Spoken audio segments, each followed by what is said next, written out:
Welcome to Learning with UNP. In this session of Business Intelligence with Power BI, we will focus on an important feature called Group By. First, we will understand what Group By means, then we will explore its use, and finally, I'll show you how to apply it in Power BI Query Editor. We will use the Superstores dataset for this demonstration. Let's begin by understanding what Group By means. In simple terms, Group By helps us to group or categorize data based on one or more columns. After grouping, we can apply calculations like summing, averaging, or count on another column. For example, if we have sales dataset for different regions, we can group the data by region and then calculate the total sales for each region. This allows us to view summarized information instead of looking at individual sales for each transaction. So, what does Group By do? Group By reduces the amount of data by combining rows with the same value in selected columns and applying calculations on them. It's especially useful when we want to analyze data at a high level without dealing with all the details of individual rows. Now, let's talk about why Group By is so useful. Imagine you have a large dataset with thousands of transactions and you want to know the total sales by product category or average profit by region. Without Group By, you would have to manually filter and calculate these values for each category or region, which would take a lot of time. With Group By, Power BI does this for you in just few clicks. It allows you to simplify complex dataset, quickly calculate totals or averages, and get a high-level overview of your data.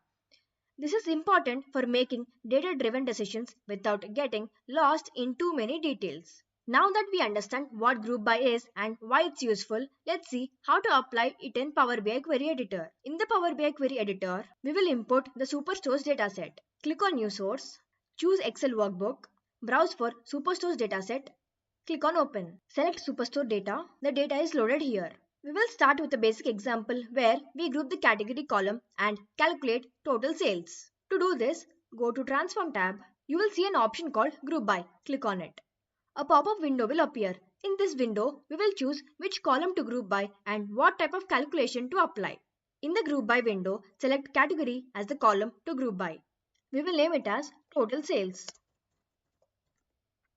We will select Sum as function. In the column drop-down, we will select Sales. Click on OK. As you can see here, Power BI will display the summarized dataset showing total sales for each category.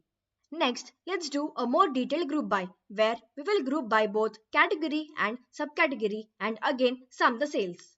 To do that, we must follow the same steps. We are already in Transform tab. Click on Group By. A pop-up window will appear. Since we want to group two columns, category and subcategory by sales, we need to click on Advanced. The category is already selected. We need to click on Add Grouping.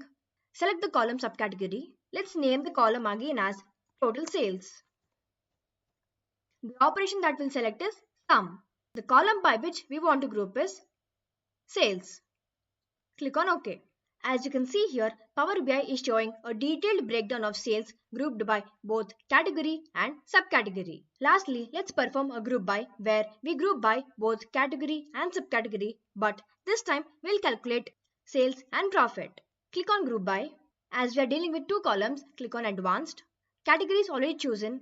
Click on Add Grouping. Choose Subcategory. We will name the first column as Total Sales. The operation we'll choose is Sum. Column is Sales. Since we also want to know average profit, click on Add Aggregation. We'll name it as Average Profit. The operation that we'll choose is Average. The column that we'll choose is Profit. Click on OK. Here we have the data summarized by both sales and profit, giving us a clear idea of how each category and subcategory is performing. So that's how we use Group By in Power BI to summarize our data. This is all about today's lecture. See you in the next lecture. Thank you.